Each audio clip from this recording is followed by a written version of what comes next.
Hello everyone. Today we will tell you about myth story. Odysseus is the king of Ithaca Island. He participated in the Troy battle like other kings. Odysseus left his wife Penelope in his palace.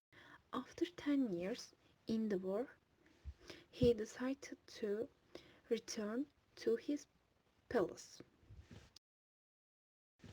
But during this time, other kings tried to get the Penelope. Penelope played cunningly again. Penelope was loved very much her husband.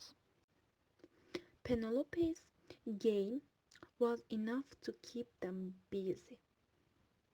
Meanwhile, Odysseus fought various battles.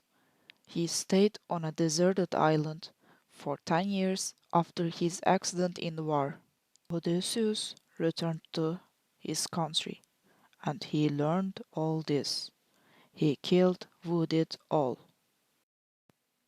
When he met his family, he hugged them all and thanked them for waiting.